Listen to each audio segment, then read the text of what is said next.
Hey guys, so this is a shorter one today on Cleopatra. This is more automatic writing.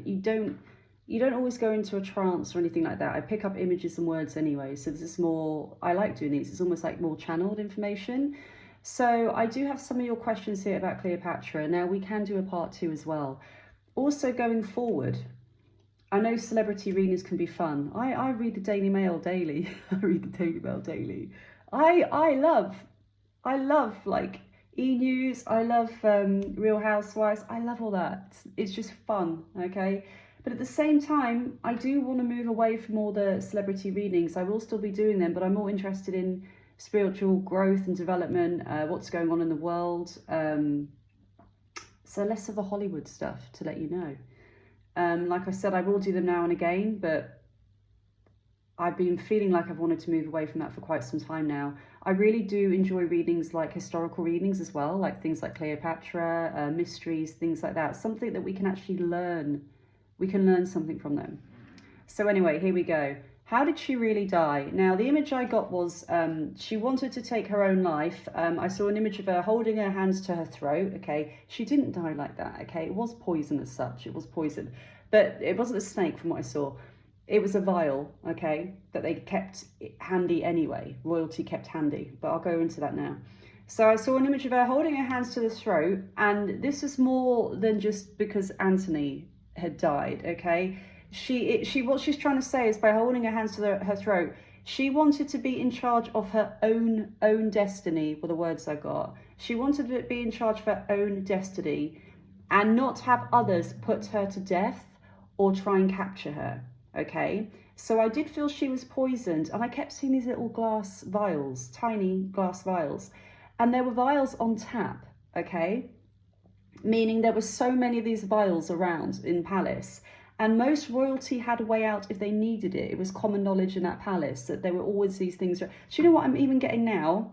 These things are in different rooms. Now, I googled this after, and it said that she was really interested in snake poison, and they were well ahead of their time when it came to, health and poisons and investigating things. And apparently she even used to test different types of snake poison and venoms on hostages to see the results, to see what would be the best one.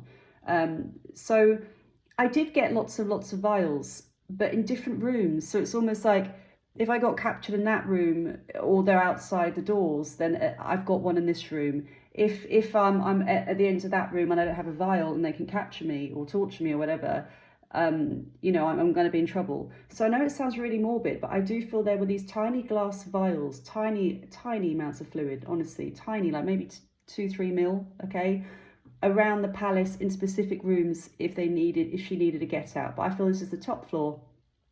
I don't even know what the palace, I have no idea what the palace looks like. I don't even know if there was different floors for different people. That reminds me of Downton Abbey, the servants being at the bottom, but I'm going to check this out after. Though it's almost like they would be only for one floor, like the top floor, they wouldn't be you couldn't access them everywhere. It would be mainly for the royal family. Get out, I keep hearing get out clause, something to help them get away if they needed to. But she wanted to die, I'm hearing with the images with holding her throat, died by her own hand, okay, not by other people's. She wanted to take her destiny, own her destiny is what I got. This has something to do with religious beliefs here as well. I have no idea about that one. I'd have to look into that as well, because I'm pretty much like you. I mean, I'm saying these things and picking up on things, but I don't know enough about it, so I want to look into this after as well. But religious beliefs, suicide, I don't know much about that with Egyptian.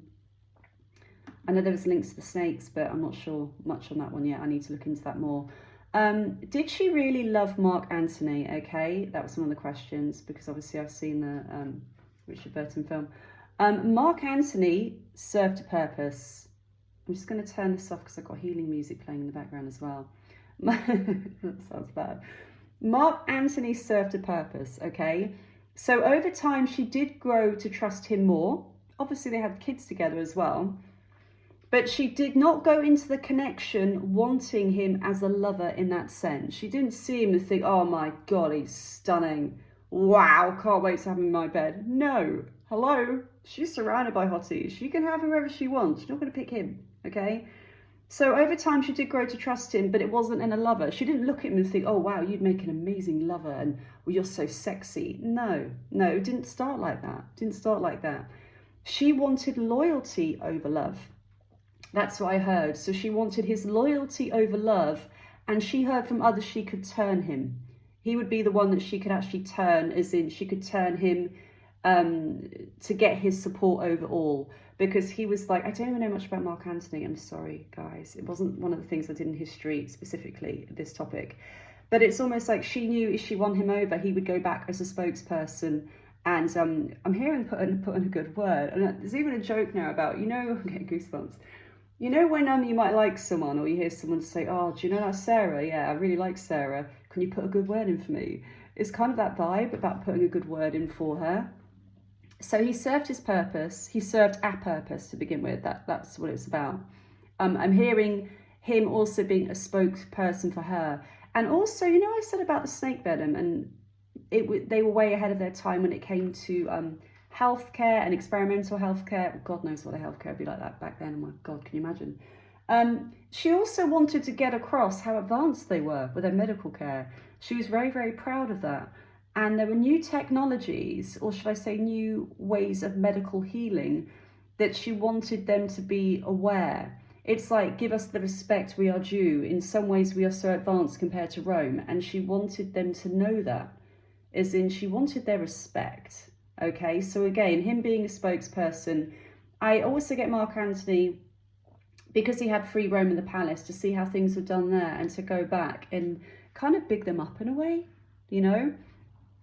She wanted their respect. They're intelligent people. She wanted their respect. So what else do we have here? She also heard he had a sensitive heart. That was a really big thing. She heard he was more approachable. A sensitive heart. He was more likely to listen to her and her people's plight over other rulers. Now, I looked into this after because I had no idea what kind of man he is. They said he loved the arts. Apparently, he loved partying. And he was quite theatrical, loved the arts, rejoicing, fun. So he had quite a fun heart, overall. But this is what's interesting. I actually saw a list being drawn up with other countries around them and other leaders she wanted to join forces with, as in romantically, marriage, that kind of thing. It's like a list was drawn up. But Rome was on top of the list at that time for her. Also for her to marry, to secure a bloodline in another powerful ruling country too. So she didn't just want to marry somebody in her own country. She wanted to unite countries to be a united force, which is very common.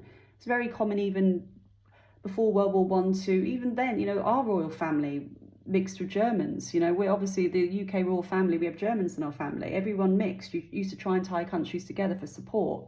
So it's the same thing back then, basically, obviously. She was more politically minded to start with, though. So this is coming across that she didn't look at him, like I said, like people are saying love at first. No, it was more politically minded. Somebody she felt that was approachable, fun, had a more open mind. And that's why she felt that she could get through to him more. So that's the sense there. He did grow on her. I did have that line, he did grow on her over time. I mean, they had 3 kids together. Now, just because you have kids doesn't mean you're madly in love back then. It means you're trying to secure a lineage, or you want your kids to be in power. People back then would get married. But I mean, she got married to her, wasn't her brother or something absolutely mad like that. Ultimately, you did what you were told for the lineage for the kids. With her, I feel she went into this more politically minded, but over time she realised, if anything, I would say he was more into her than she was into him. So she did find that he was loyal to her, and over time she trusted him with more and more and more. I feel to begin with to do with wars and political things and mapping up wars, and when you get the battles and you say, okay, this is going to be one unit here, this is how we're going to go into battle. I feel over time he obviously was more and more involved, but it wasn't like that for a long time. Okay, will her tomb be found is the next question. Now this is interesting. Again, I need to look into this, but I can't find any information on this at all. They have already found remnants. I heard the word remnants of her quarters, but I feel there was a fake tomb. This is so weird that came through. I feel there was a fake tomb as well, because she did not want Rome desecrating her body or bringing it back to be viewed, okay? So there was a different tomb further away, and one that I feel would not resemble, I'm getting covered in goosebumps here, so I do believe there's something in it, because this usually happens to spirit coming through. And when I mean goosebumps, I mean, it's not like a fun goosebumps, it's like a chill through your whole body where you feel shaking, like you have flu and you're ill. But obviously it's really sunny right now. But yeah, they're definitely here. There was a tomb further away, and one that I feel would not resemble a queen, as in what she would have been buried in. So I even heard the word servant. So I do wonder if there was an actual fake tomb, which would look more like a servant's. They'd never ever in a million years think it was her, because they wanted to protect her body and it not be taken back. I feel this is planned. I feel she already planned what was going to happen with her downfall. Most people would back then. You know, I want to be buried here. This is what you do. This is what happens to my kids. Tell them this, tell them that. So it was planned, but I feel it was really important, something for her body to be removed quickly and placed somewhere where they didn't expect it. And I hate to say this, I know they were buried with their servants and people along those lines, but I do wonder if someone actually, oh God, I hope not. This is really morbid stuff coming through now. You know, masquerade balls, the mask masquerade. I'm hearing as somebody is masquerading or could have even been dressed in her clothes and killed, sacrificed for her to be her. So if they found the body, they would assume it's her. I heard masquerade. I feel there was another fake. Somebody was there that was meant to be her, placed her body. I honestly do wonder here. I'm even seeing her dressed in white Muslim. You know, the cloth, really thin linen.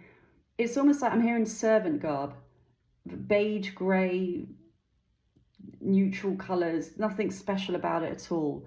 Dressed in something like that, not just for burial, okay, like they would usually be dressed in specific things for burial, but to make it out like she wasn't who she was. A cover-up. That's actually fascinating.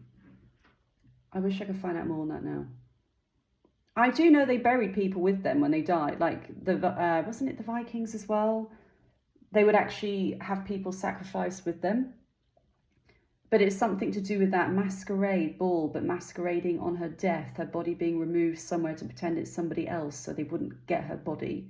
And it's to do with, again, religious beliefs to let her rest in peace. And if they took her body, she would never be at peace. It's something religious as well. Okay, last question.